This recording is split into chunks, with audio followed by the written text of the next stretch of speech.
ए मर्दी लड़की हिया की जीव के काल हो काम मर्दी तोहरा लौकत नइखे का रतौनी धइले बा इहेनु शहरी माल ह पूछा ना कैसे किलो बा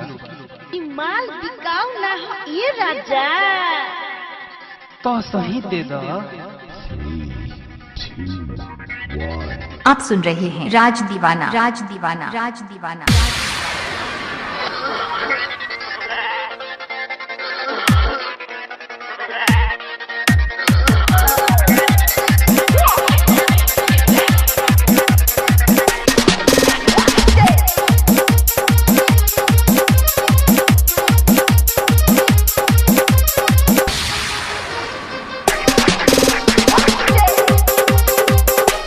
गरम जवानी बाटे जमुना में पानी बाटे गरम जवानी बाटे जमुना में पानी बाटे ये जाई त कमाल हो कमाल हो कमाल हो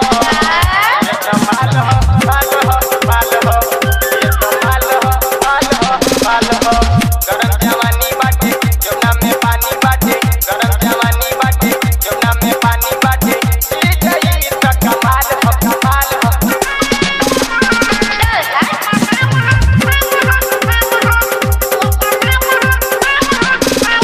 राज दीवाना राज दीवाना राज दीवाना राज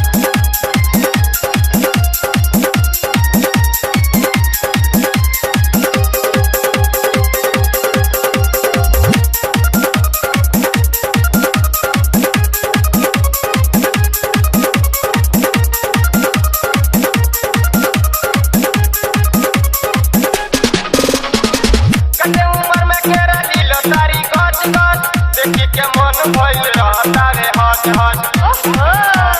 राज दीवाना राज दीवाना राज कते उम्र में केरा लीलो तारी गज गज देखी के मन हमर रहता रे हज हज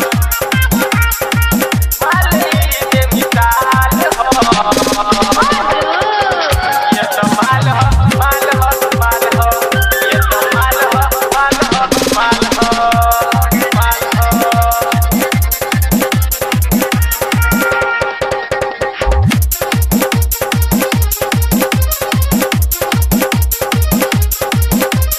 राज दीवाना राज दीवाना राज दीवाना। चोरी के काका इनका टूटतावे चोर चोर हम पते न दे रहतारी तोर तोर तोर तोर चोरी के काका इनका टूटतावे चोर चोर हम पते न दे रहतारी तोर तोर बाबू नहीं कर चाल हो ये तो माल हो माल हो माल हो। राज दीवाना राज दीवाना राज दीवाना राज दीवाना।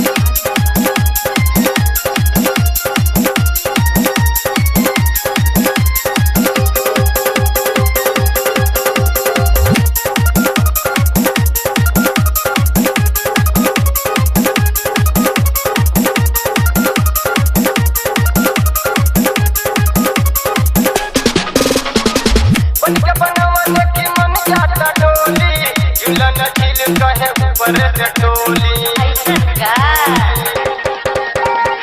बन के बनवा देखी मन जाता डोली अतरा पुराज कहे चोलिए में टोली बिचहीन का डाल हो ये तो माल हो माल हो माल हो ये तो माल हो माल हो माल हो।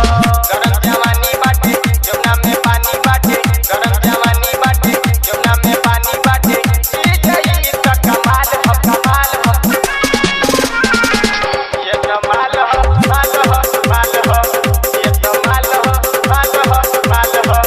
ये तो माल हो माल हो माल हो ये तो माल हो माल हो माल हो। राज दीवाना राज दीवाना राज दीवाना राज दीवाना।